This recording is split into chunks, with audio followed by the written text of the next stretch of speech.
Hola niños, vamos a ver la concentración y la dilución de la orina. Entonces, el riñón tiene la capacidad para concentrar y para diluir orina respectivamente. Es decir, cuando concentra orina tiene la capacidad de eliminar menos volumen, pero más hiperosmolar, o por lo contrario, eliminar más volumen, pero más hiposmolar, es decir, con menos osmoles. Todo depende de qué, de los estados en los que se encuentre la persona. Entonces, primero vamos a ver la concentración. Supongamos que hay una persona que está en estado de deshidratación y tiene mucha sed. Cuando una persona está en estado de deshidratación, aumenta su osmolaridad plasmática porque le falta líquido. Entonces, su volumen sanguíneo disminuye. En condiciones normales no hay cambios abruptos, pero para fines prácticos vamos a suponer que su volumen plasmático está disminuyendo y su osmolaridad está aumentando. Inmediatamente la osmolaridad aumenta, es sensado por los osmorreceptores que se van al nivel del sistema nervioso central a activar la hormona antidiurética o también conocida como vasopresina. A su vez, cuando hay una disminución del volumen sanguíneo, lo sensan los vasoreceptores, que recuerden que existen vasoreceptores de alta y de baja presión, que a su vez también se dirigen al sistema nervioso central y van a estimular la secreción de la hormona antidiurética. También se va a generar todo este ciclo cuando haya una caída de la presión arterial de más del 10% y todo se reduce en que va a haber un aumento de la hormona antidiurética. La hormona antidiurética o vasopresina, hay un estímulo a nivel del núcleo preóptico y ella va a ser la encargada de generar la sensación subjetiva de sed y se va a unir a unos receptores B1 a nivel de los vasos sanguíneos que, como su nombre lo dice, vasopresina genera una vasoconstricción para mejorar el retorno venoso, ya que estamos perdiendo líquido, y unos receptores B2 que van a actuar a nivel del túbulo colector, a nivel de la nefrona, y ya vamos a ver cómo va a actuar. Entonces, resulta que ante el influjo de la hormona antidiurética se va a poder concentrar la orina y vamos a tener una orina hiperosmolar. Vamos a ver estos mecanismos. Para generar una orina hiperosmolar, nosotros tenemos que hacer dos mecanismos fundamentales: la multiplicación por contracorriente y el reciclaje de la urea. Entonces, la orina llega al túbulo contorneado proximal de manera isoosmótica con una osmolaridad de 300 miliosmoles litro. Ya luego va a pasar al asa de Henle. A nivel del asa de Henle, el asa descendente de Henle es permeable al agua, pero es impermeable a solutos. ¿Qué quiere decir? Que puede pasar agua hacia el intersticio, pero los solutos se quedan en la luz tubular. Por eso, cada vez que el fluido pasa a través del asa descendente, va saliendo más agua y se va concentrando más la luz. Aquí pasó de 300, 350, 400, hasta que cuando llega al fondo de la nefrona va a poder tener una osmolaridad aproximadamente de 1200. Ya luego, en la rama ascendente, lo que pasa es que va a haber una salida de sodio y de cloro. En la rama delgada ascendente hay una salida pasiva de sodio de cloro por un movimiento paracelular, y en la rama gruesa lo que se va a tener es una salida también de sodio y de cloro estimulada por unos transportadores, que es un transporte activo, sodio-potasio 2 cloros, que va a sacar todo el sodio y todo el cloro hacia el intersticio. Eso lo que va a hacer es que se concentre mucho el intersticio. Ok, ya luego seguimos en el túbulo contorneado distal. A nivel del túbulo contorneado distal hay otros transportadores activos, sodio-cloro, que también se van a encargar de sacar más sodio y más cloro para seguir concentrando más el intersticio. Resulta que como aquí está activa la hormona antidiurética juega tres papeles fundamentales en la nefrona. Primero, entonces, va a estimular la actividad de los transportadores sodio-potasio 2 cloros. Segundo, va a llegar al túbulo colector y se va a unir a las células principales a través de los receptores B2, donde activa la adenilato ciclasa y el calcio y hace que se muevan vesículas hacia la luz tubular, y la célula empieza a expresar unos receptores llamados acuaporina 2. Las acuaporinas 2 lo que hacen es que se encargan de coger todo el agua que está a nivel de la luz tubular e ingresarlo hacia el intersticio. ¿Qué me va a generar esto? Que como estoy ingresando agua desde el túbulo contorneado distal, desde el túbulo colector medular cortical, desde el túbulo colector medular externo, entonces se va a concentrar muchísimo más soluto porque toda el agua está pasando y eso es lo que finalmente me va a generar que yo tenga una orina hiperosmolar que tenga la capacidad de tener al menos 0.5 litros día. ¿Por qué? Porque estoy absorbiendo toda el agua que necesito porque estaba muy deshidratado, pero como tengo exceso de osmoles, lo que necesito es botar osmoles. Listo, entonces también podríamos tener una concentración de 1200 miliosmoles litro, porque salen todos los osmoles, pero toda el agua se recupera. Esto recuerden siempre en presencia de la hormona antidiurética. Bien, pero resulta que esto no es suficiente. Entonces, lo que necesitamos para que se genere una orina hiperosmolar efectiva son dos mecanismos: la multiplicación contracorriente y el reciclaje de la urea, que también entonces está estimulado a través de la hormona antidiurética. Vamos a mirar el mecanismo de multiplicación contracorriente. Entonces, básicamente aquí tenemos un estado inicial. Digamos que esto es como utópico, por decirlo así, porque por lo general el riñón nunca va a estar así. Esto simplemente es como para fines gráficos y para que entendamos este mecanismo. Entonces, entra la orina con una osmolaridad de 300 y bueno, supongamos que en el intersticio, supongamos hipotéticamente que también es 300, 300, 300. En este caso no habría salida de agua. ¿Por qué? Porque si es 300 y 300 no habría un gradiente osmótico que hiciera que la agua se moviera del túbulo hacia el intersticio. Por eso estamos diciendo que esto es para fines prácticos.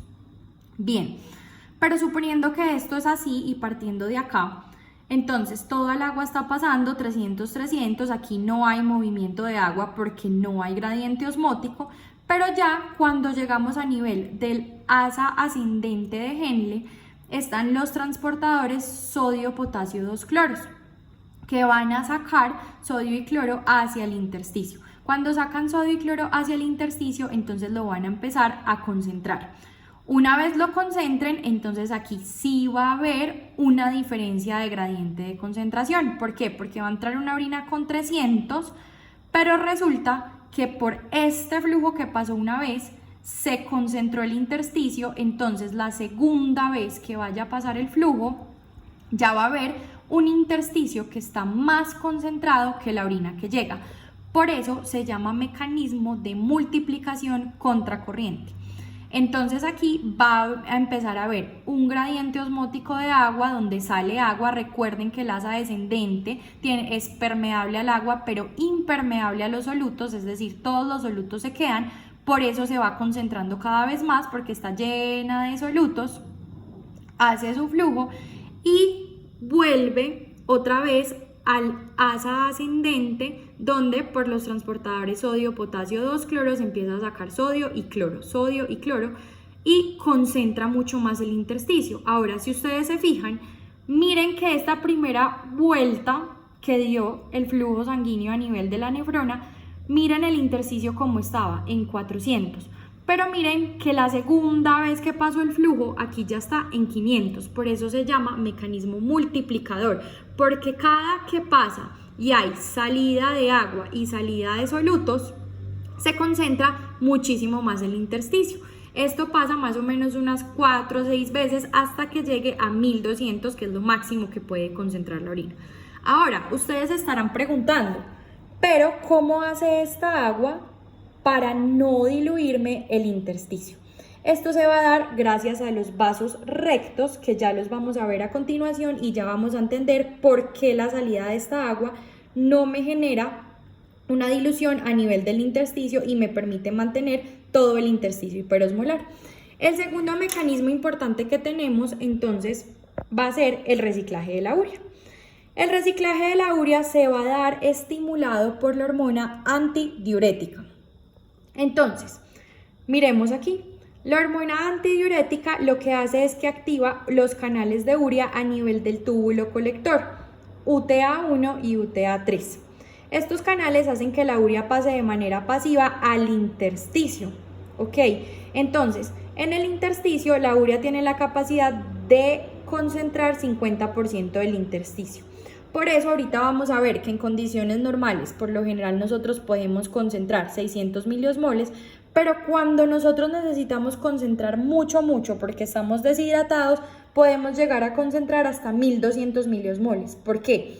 Porque el 50% va a estar dado por la salida del sodio y el cloro y el otro 50% nos lo va a dar la urea, que estimulado por la hormona antidiurética se abren canales a nivel del túbulo colector y puede salir al intersticio a concentrarme el resto del 50%.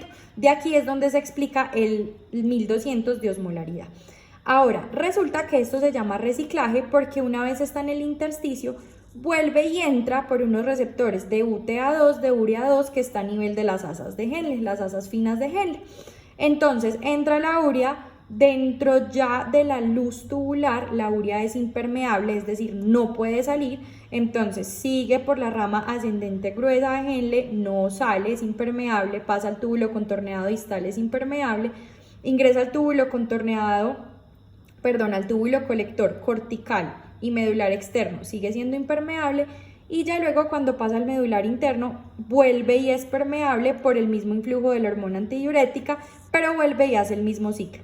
Empieza a hacer el mismo ciclo y el mismo ciclo sucesivamente. ¿Con qué fin? Con el fin de que se pueda concentrar la osmolaridad y que por nuestro mecanismo de multiplicación contracorriente logremos concentrar la orina hasta un máximo de 1200 miliosmoles. Ahora vamos a hablar de los vasos rectos. En cuanto a los vasos rectos, entonces, aquí es donde vamos a entender por qué se llama mecanismo contracorriente. Miren que el flujo de orina en el túbulo va hacia una dirección y la sangre de los vasos rectos va hacia la dirección opuesta. Cuando tenemos dos compartimentos con flujos que van en direcciones opuestas, se conoce como contracorriente. Bien. Entonces, los vasos rectos cumplen una función importante en mantener el intersticio medular hiperosmótico. Es decir, los vasos rectos no están encargados de concentrar más o menos el intersticio, sino que están encargados de mantener el intersticio en un nivel hiperosmótico. ¿Cómo? Se dice que el flujo cortical suele ser mucho más rápido que el flujo medular. Esto con un fin. El flujo medular necesita ser un flujo lento para mantener mucho más tiempo los solutos que pasen de forma lenta y así mantener mucho más tiempo el intersticio de forma hiperosmolar. Bien. Entonces vamos a empezar a mirar que aquí, recuerden que esta es la rama ascendente donde vamos a tener que es impermeable al agua, pero es permeable a sodio y cloro. El sodio y el cloro van a pasar a los vasos rectos que a nivel de la médula tienen un flujo lento y van a estar muchísimo más tiempo a nivel del intersticio y van a pasar más lento por el flujo, lo que me va a permitir mantener un estado hiperosmolar. Mientras que si nosotros miramos la rama descendente, aquí vamos a tener que es impermeable a solutos, pero permeable al agua, va a salir. Y aquí es donde vamos a entender por qué el agua no me va a diluir mi intersticio medular.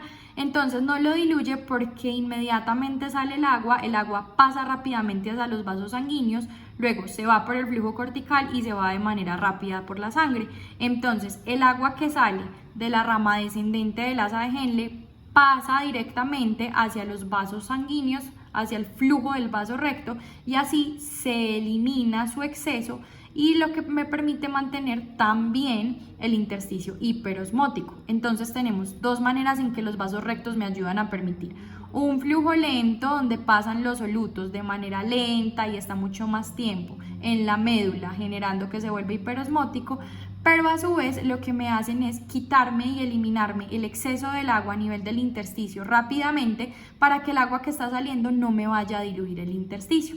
Esta básicamente es la función de los vasos rectos en el mecanismo de multiplicación contracorriente. Vamos a ver la dilución de la orina. Supongamos que por lo contrario tenemos una persona que tuvo una ingesta muy grande de agua. Por ende, su osmolaridad plasmática va a disminuir, no porque hayan menos osmoles, sino porque ingiere mucha más cantidad de líquido. digamos que su presión arterial puede aumentar. Recuerden que esto para fines prácticos, por lo general los mecanismos reguladores de presión arterial no permiten que esto pase, pero para fines académicos, supongamos que aumenta su presión arterial, aumenta su volumen sanguíneo y la hormona antidiurética, como no necesitamos guardar agua porque por lo contrario tenemos exceso de agua, se disminuye o se inhibe su secreción.